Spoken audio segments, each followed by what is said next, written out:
In this lesson, we will create a new traffic site.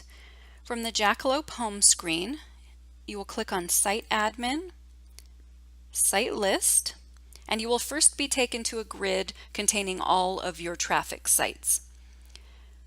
You can click New Traffic Site at the top of the grid and begin by filling in the creation date, which will be the date that the site itself went online, the date that you started collecting data.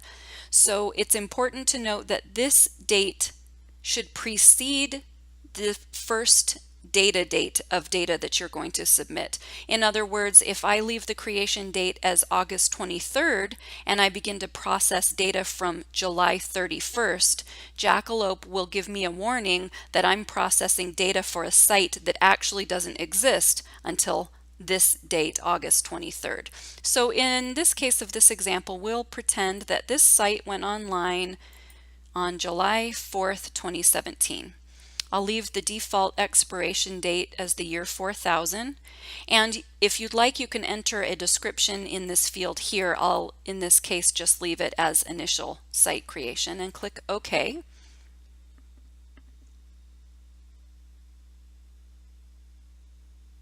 At that point, I will be taken to the screen that shows me the typical traffic site details as they appear in your database. This is just an example I'll show you, and your fields will be different.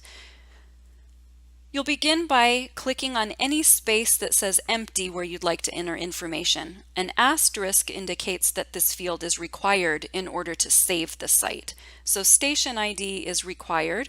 I clicked the word empty and I am given a box that I can type into. So I'll type in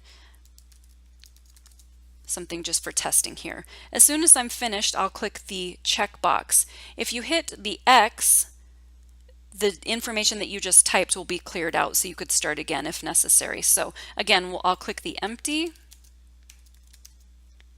and just something for this example, and then I'll hit the checkbox, and now that is being retained here. You can go through and click the empties and fill in any field that you have information for. The next required field in this case is the owner. That'll be the agency that owns this site. So in this case, the only option is New Jersey Transportation. If you have the latitude and longitude, you can enter those now. If you don't, you can come back later and enter those, or you do have the option to use the map or the satellite view of the Google Maps here and drag and drop your pin. So if, let's imagine, I would like to scroll in, find a roadway, and I can drag and drop wherever the intersection happens to be that I know I'd like to drop this to. So you can just see here, I'll zoom in. It's a little bit labor intensive, but can be helpful just to be able to drag the pin, and we'll say perhaps here is where the counter is, and you'll see the latitude and longitude have been filled out. So we'll scroll down to the next required field, location text.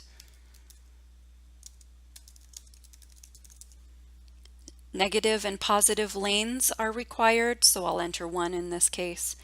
And then you can see there are various other fields that aren't required to initially set up the site, but that would certainly be important to fill out later if you don't know them at this time. Positive direction is required and will default to north, but that can be changed to any direction.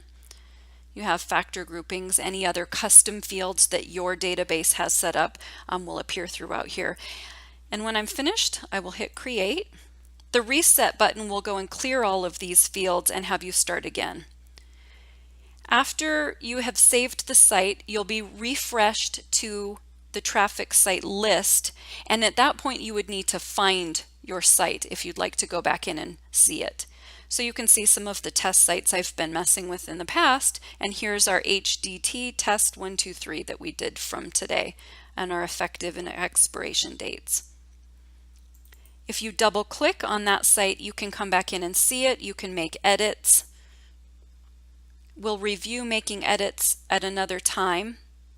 You can also delete this site if, for example, you created a site with a bad starting date or quite a bit of erroneous information and there is no data associated with this new site you created.